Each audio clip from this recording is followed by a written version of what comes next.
welcome back to part 3 of the special Behind the Ropes with Paul the Hurricane Briggs, and it was great fun looking back at some of the memories of his fights, having the camera out and capturing special moments just like this. Get it, Daddy. No. She picks up my hand. No. She just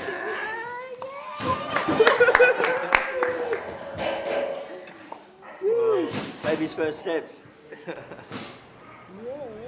Yeah, so it was awesome fun having the camera and capturing things like that. Of course, his story is in his personal life in the first 2 clips, and then taking the camera down in 2003 for a world title eliminator at Penrith Leagues Club. It was just unreal having the camera there and capturing all the behind the scenes stuff that you never really see.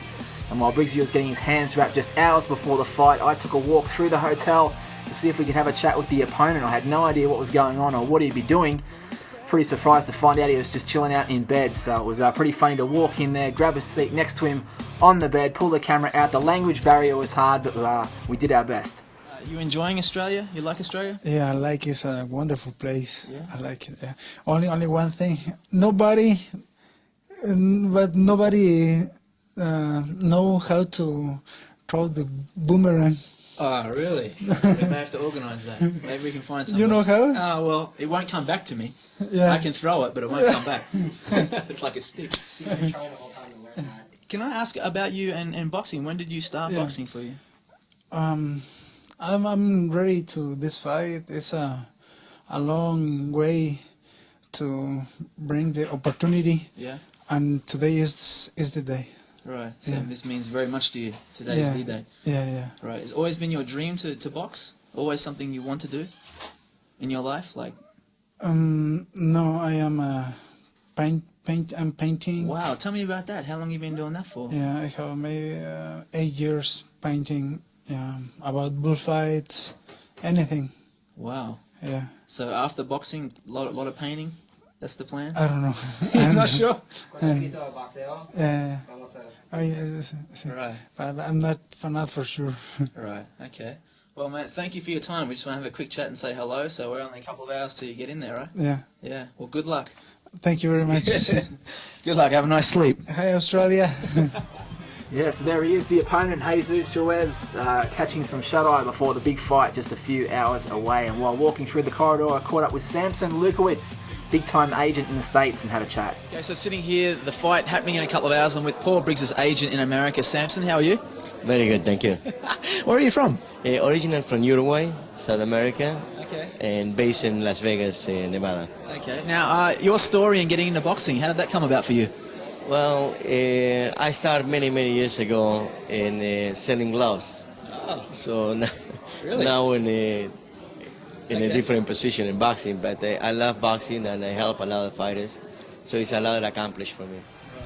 Yeah, so it was great fun having a quick chat with Samson. He's done a lot for Aussie fighters on the international stage, and after we finished having a chat, I caught sight of triple world champion Jeff Fenech, an absolute Aussie legend, and of course done so much for Australia in boxing. I love yous all became a famous catch cry, and it was great to catch up with him and ask him about the preparations for Paul. Mate, what would he be feeling this morning, you know? I mean, if looking back on your career, would it be a nervous time for Paul? I'd hope to think that he's nervous, because when you're nervous, you're ready, you're prepared. And I don't think Paul was nervous. It's a big occasion. He's got a pretty big job in front of him, and after this, he can reach that pot of gold at the end of the rainbow. So it's very important. Now, if you were taking just your thoughts on Paul and where he's going to go in his career, what's your thoughts on him? How do you see his career panning out?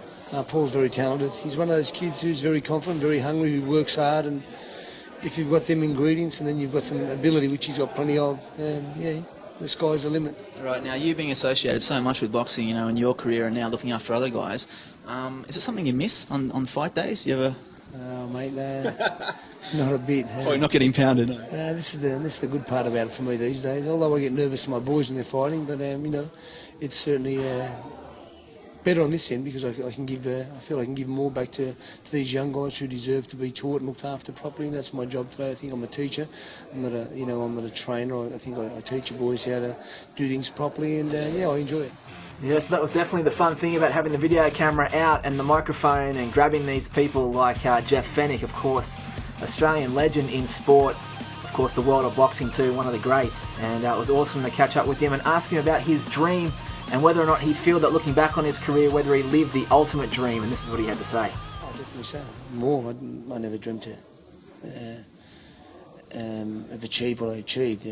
To me, it was all a dream. I took it one step at a time. I always set myself goals, but I made sure they were achievable goals. And if you can set yourself achievable goals and you start to achieve, you learn to set bigger goals and better goals. And like I said, I was pretty lucky. I had a great teacher in Johnny Lewis who gave me his love and trust. And I tell everybody that I went back to the boxing gym every day, not because I wanted to box, it's because I love Johnny Lewis. And it's great to have that. For me, I feel that the boys are the same with me. They really respect me. They admire what I give them and what they give me. So it's just something I love doing now. Yeah, that's awesome, man. Now, you just touched on it before, the hard work. Is that what you'd say to anyone really setting their goals, isn't it? All hard work. Yeah, in life you get nothing for nothing. There are some gifted people who might do something well for a little while, but unless they continue to work hard, there's no saying. You never forget how you got there. And one of the main things is, I think, it was the downfall in Jeff Fenech's career. Some of the all-time greats, Mike Tyson, we forget about the hard work it took to get there, and then we take a little bit of shortcuts at the end.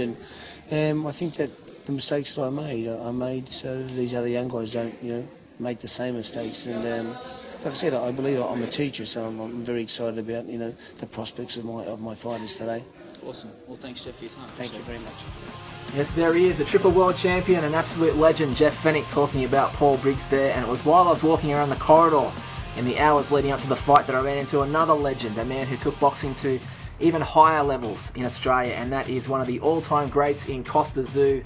Here's a moment here where he's about to land a right on Zab Judah's boom, chin right there. And it was great to catch up with Kostya, absolute legend, and have a quick chat about Briggsy and about his dream. Now, Paul Briggs fighting today, what's it like being in the dressing room before a fight like this big for his career?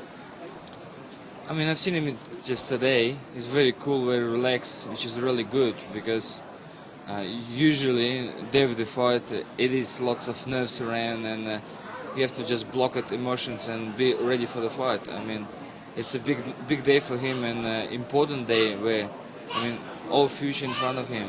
And this is the man who is going to fight him. He's standing in front of him and he has to destroy him to go further. Right. Now, on a day of a fight, you haven't been in the ring for quite a while yourself. You've been injured. Do you get itchy? Do you wish you were out there fighting?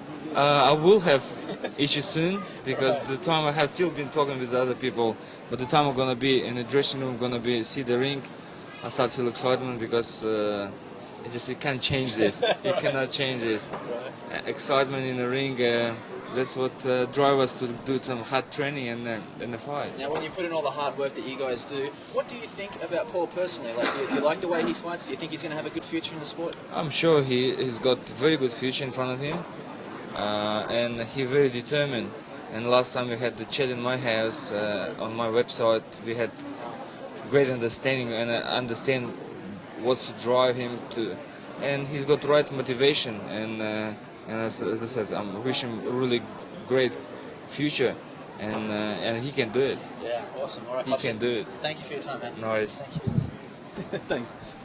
Yes, there you go. That is part 3 of Behind the Ropes, taking the camera where you just don't see it usually, in the heart of the dressing room there with Briggsy. And in the last clip, we'll wrap it up with Colonel Bob Sheridan, one of the great voices of sport and boxing. And of course, we'll follow the journey as Briggsy takes on Jesus Ruiz.